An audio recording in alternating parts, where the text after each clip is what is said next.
Bienvenue sur le podcast Samantha tombe le masque. Ici on parle d'éveil spirituel, de guérison, de vérité, de ceux qui brûlent, de ceux qui libèrent, de ceux qui ne se voient pas, mais surtout de ceux qui nous guident.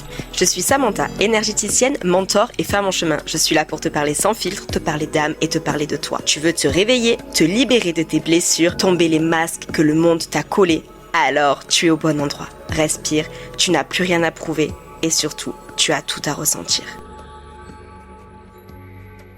Bienvenue dans ce nouvel épisode de mon podcast. Aujourd'hui, j'ai envie de te parler de la naissance de ma fille et de ce chamboulement qu'a été pour moi la maternité. Grâce à elle, je suis née une deuxième fois. On dit qu'on devient mère en donnant la vie, mais certaines naissances, elles sont pas juste celles de nos enfants. Parfois, en mettant au monde un enfant, c'est une part oubliée de soi qu'on fait renaître. Une femme qu'on avait étouffée, une âme qu'on avait mise en veille, et une puissance qui attendait juste une étincelle. Avant de devenir mère, j'étais chef d'entreprise, coiffeuse, je travaillais dur. Mais aussi j'aimais sortir, voir mes amis, j'avais vraiment un rythme de vie assez complet, mais il manquait quelque chose. L'amour c'était vraiment un concept lointain, donc comme j'ai pu te le dire, j'étais en couple, mais je savais que c'était pas l'homme de ma vie. J'étais avec lui, mais pas investie. Mon propre schéma familial me hantait. On peut dire que mon père n'avait jamais voulu avoir un autre enfant. Mon père avait déjà mon frère et ma sœur, et il ne voulait pas de moi dans sa vie. Je suis née d'une deuxième union, et étonnamment j'ai reproduit la même histoire, tombée enceinte d'un homme qui n'était pas prêt. Et c'est là que j'ai vraiment compris que tu peux savoir ce que tu ne veux pas dans la vie et pourtant le vivre quand même.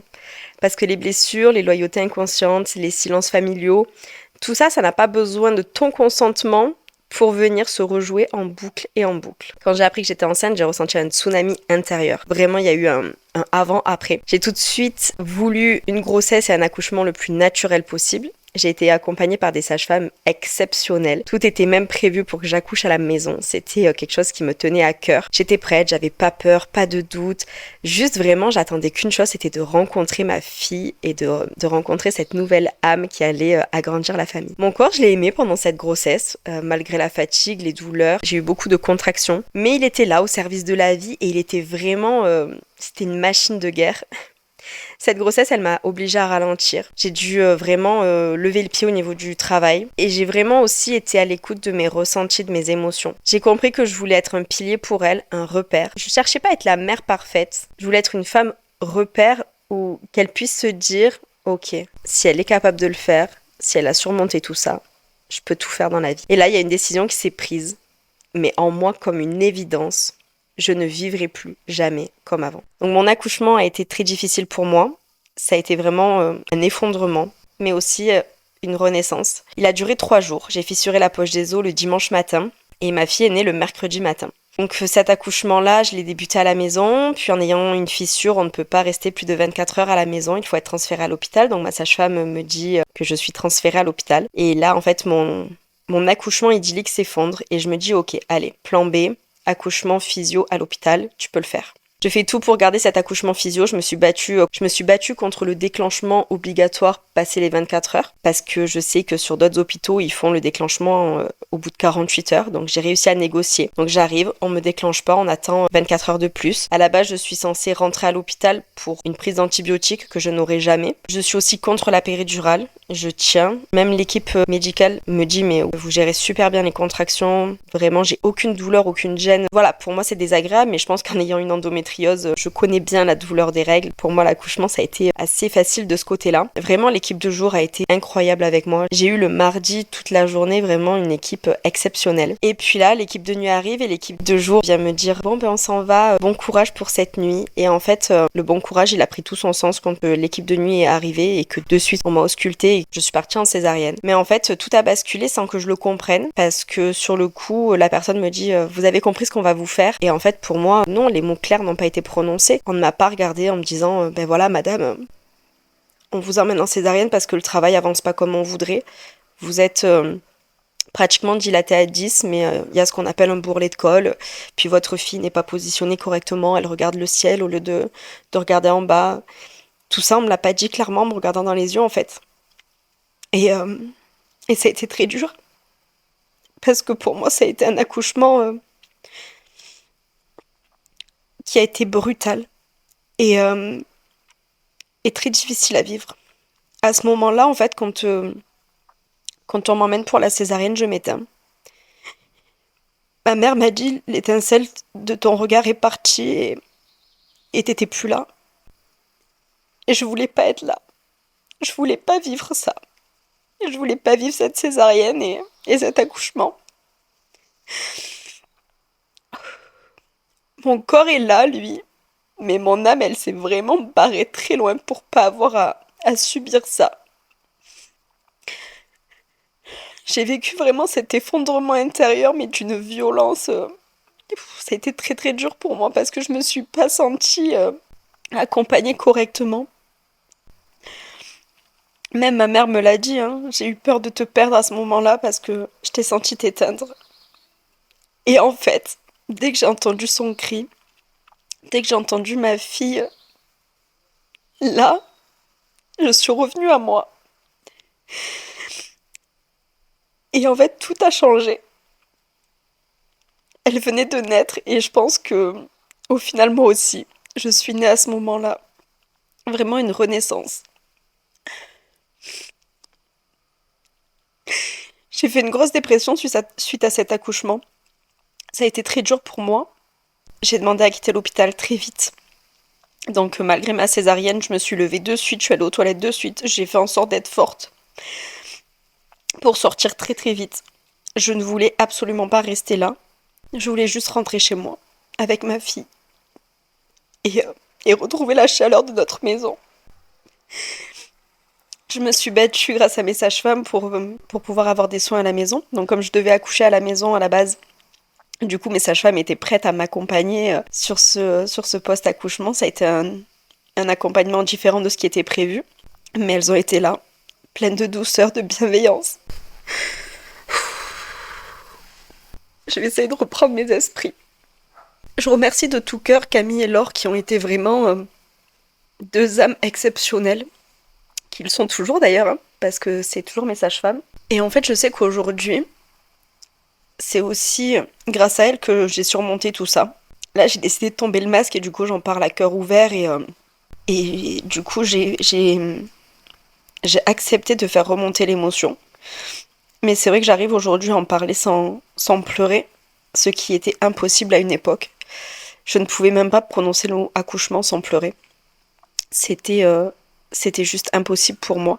Quand on est rentré à la maison et qu'il a fallu après que je me prépare à cette vie de maman et que j'entame ce chemin de la maternité, ben en fait la césarienne m'a énormément limitée. J'ai ma maman qui est venue vivre à la maison pour pouvoir m'aider parce que j'avais du mal à me lever pour les soins. Je l'ai allaitée, mon allaitement a très mal commencé. J'avais pas du tout d'ocytocine, hein. Clairement, j'étais dans une phase dépressive, donc c'était très dur. En plus de ça, ma fille avait du mal à prendre le sein. Donc là, encore une fois, j'ai été accompagnée par une conseillère en lactation qui était mais magique. Et vraiment, enfin, j'ai eu des rencontres dans ma vie qui ont sauvé mon début de maternité parce que j'aurais pu m'effondrer, m'écrouler et jamais me relever. Je me suis relevée, mais plus forte que jamais. Aujourd'hui, je pense que je suis prête à tout pour ma fille et je suis devenue une lionne en fait. Quand ma fille est née, je me suis rendu compte qu'aujourd'hui, plus rien ne serait comme avant. Je ne voulais plus passer du temps loin d'elle.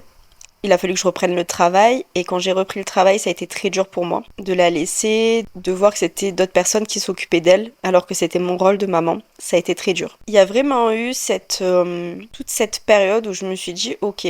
Alors déjà pendant toute ma grossesse, je tirais les cartes, j'étais très connectée, vraiment, pour moi, ma spiritualité était ouverte, c'était très très puissant pendant ma grossesse et avant ma grossesse aussi, mais je veux dire pendant ma grossesse, ça a été très puissant. Et en fait, à mon accouchement, je me suis coupée de tout.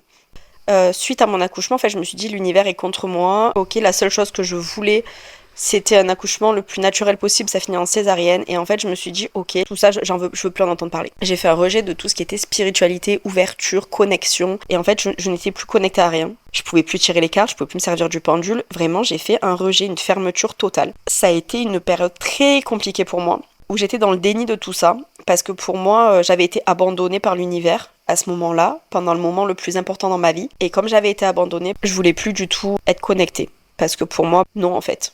Au moment où j'étais le plus connectée pour l'arrivée de l'âme de ma fille, en fait, on m'a un peu mis des claques. Donc je voulais vraiment plus entendre parler de tout ça. Il y a eu comme une révélation à un moment donné.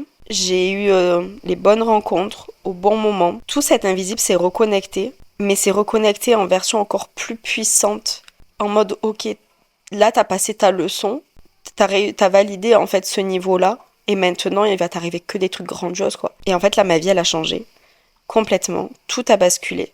Et je me suis dit mais j'ai plus envie de faire un métier lambda où je vois pas ma fille, où je me fais chier au travail, clairement on va utiliser les mots. Hein. Je voulais vraiment un métier qui ait du sens. Parce que mes sages-femmes, elles avaient eu un métier qui avait du sens avec moi. Parce que les personnes que j'ai rencontrées et qui m'ont aidé à passer ce cap, elles avaient des missions d'âme qui avaient du sens. Et en fait, je me suis dit, mais moi aussi, je dois avoir une mission d'âme qui a du sens. La vie m'a emmenée sur l'enseignement, puis ensuite m'a permis de me mettre vraiment à 100% à mon compte dans l'énergétique. J'ai lâché mes anciens projets, j'ai même lâché des relations entre-temps. J'ai des amis qui sont partis. J'en ai des nouveaux qui sont arrivés. Mais j'étais ok avec ça. Je me suis dit, ça fait partie du renouvellement de la vie. Et puis là, il y a eu vraiment la naissance de ce besoin de sens, de cohérence dans ma vie. Ce que je voulais inculquer à ma fille, il fallait que je le réalise dans ma propre vie. Et ça a réveillé tellement de choses en moi. Ça a aussi réveillé cette notion que je devais me guérir pour faire en sorte qu'elle n'ait pas à vivre avec les mêmes casseroles que moi. En fait, elle m'a vraiment reconnectée à mon enfant intérieur. En plus d'être connectée à elle, j'étais reconnectée à la petite fille que j'étais. Et quels étaient mes besoins et mes attentes à ce moment-là. J'ai vraiment eu cette envie de guérir pour pas reproduire et aussi de lui transmettre les meilleures valeurs que je pouvais lui transmettre. Je ne veux plus aujourd'hui dépendre d'un système, dépendre d'un travail, dépendre d'une vision qui est juste de nous robotiser et de faire en sorte qu'on soit tous les mêmes dans des métiers très classiques. Non, en fait, aujourd'hui, j'ai besoin de m'exprimer, même si ça vibre pas chez tout le monde, même si je suis pas entendue de 800 000 personnes, c'est pas grave.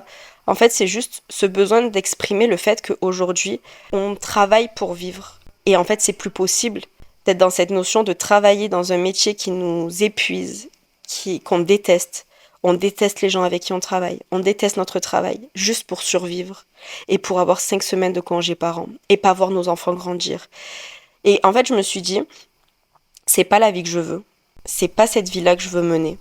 Je veux vraiment mener une vie où aujourd'hui je suis en pleine conscience de tout ce que je fais. Je suis en pleine conscience de toutes les connexions que je vais faire. Positives ou négatives, peu importe. Et c'est là en fait que ça a été un vrai déclencheur, c'est-à-dire que je suis allée guérir des parts de moi, travailler mes ombres, travailler mes schémas, travailler le transgénérationnel. J'ai entraîné aussi ma mère là-dedans et je suis super fière qu'on le fasse ensemble. Et aujourd'hui je me dis, ma fille elle a été un guide pour moi. J'ai tellement appris depuis que je suis mère. Et je pense que j'ai encore plus appris d'elle que de n'importe qui. Je suis fière d'être cette femme, cette maman, cette compagne, cette fille, cette petite fille. Aujourd'hui, tout ce que je veux lui transmettre, c'est cette puissance et cette force de la liberté, cette force de l'écoute de son corps, de l'écoute de ses besoins. Et j'ai envie de lui transmettre à elle, mais du coup, par écho, j'ai envie de le transmettre à tout le monde parce que cette renaissance que j'ai vécue grâce à ma fille, je me dis, il y a des femmes où ça va être l'inverse. Elles vont se dire, je m'enferme encore plus dans le travail pour subvenir aux besoins de ma fille. Je m'enferme encore plus dans cette vie qui ne me convient pas parce que j'ai mes enfants. Et en fait, non, t'es leur exemple. C'est-à-dire que si aujourd'hui tu t'enfermes dans une vie qui te convient pas, qui te correspond pas, dans une vie où tu es malheureuse, en fait, ton enfant, fille ou garçon, il va se dire, ok, mais en fait, c'est ça la normalité, c'est ça la norme. J'ai pas à être heureuse, j'ai pas à être heureux dans la vie, j'ai pas à faire ce que j'aime parce que mes parents, ils ont jamais fait ce qu'ils aimaient. Et ils ont jamais été avec des gens qu'ils aimaient.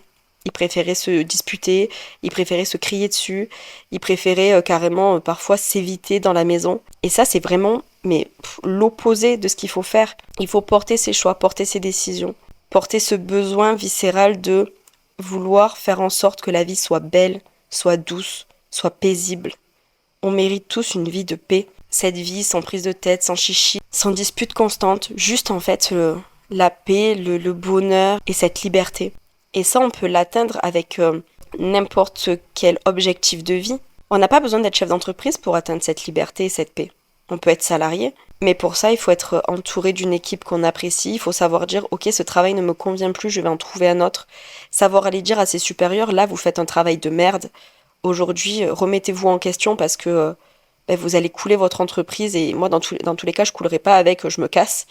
Et en fait, ça, c'est des choses fortes, mais qui sont aujourd'hui nécessaires. Et la nouvelle génération, elle l'a compris. La nouvelle génération, elle a pas peur de planter une démission et de dire « Allez, ciao, je m'en vais ailleurs ». Là où nos parents, nos grands-parents sont restés des années dans des entreprises qui ne leur convenaient pas, juste parce qu'elles avaient un CDI et qu'il fallait protéger la famille et tout ça. Aujourd'hui, les jeunes, ils ne veulent plus de CDI. Le CDI, c'est la prison. Le CDI, c'est l'enfermement. Le CDI, c'est l'appartenance à l'autre. Alors que justement, aujourd'hui, on devrait être libre, même dans son travail. Le message que j'ai envie de te transmettre aujourd'hui, c'est que devenir mère, c'est pas juste donner la vie. C'est souvent se reconnecter à soi, à ses besoins. Elle m'a donné aujourd'hui une raison de m'aligner, de guérir et de vibrer autrement. Et pour ça, en fait, je lui ai donné la vie. Donc, on pourrait croire que elle me doit tout parce que je lui ai donné la vie, mais en fait, c'est moi qui lui dois tellement. Elle m'a fait renaître à ma vie. Et je pense que là, les comptes, ils sont à 0. Elle me doit rien et moi, je lui dois tout. J'espère que ce nouvel épisode t'a plu. Aujourd'hui, une fois de plus, j'ai tombé le masque. Et toi, tu attends quoi? Si tu veux continuer ce chemin à mes côtés, abonne-toi et partage cet épisode. Pour échanger sur cet épisode, me donner ton ressenti et ton point de vue. Retrouve-moi sur samantha.ruiz.soulhealing. Tu y trouveras des guidances, des prises de conscience et des petites pépites énergétiques à glisser dans ton quotidien. Tu peux aussi écouter mon autre podcast, Les Fêlés du système, où là, j'y parle santé, atypie, famille et guérison, accompagnée d'Isabelle Gonin, une thérapeute. Une zoothérapeute, je dirais même. Je prends aussi des personnes en séance pour des soins énergétiques ou des guidances. Tu peux retrouver tout ça sur mon Instagram. Alors toi, est-ce que t'es prête à tomber un masque de plus? Parce que moi oui, je te dis à très vite dans tes oreilles.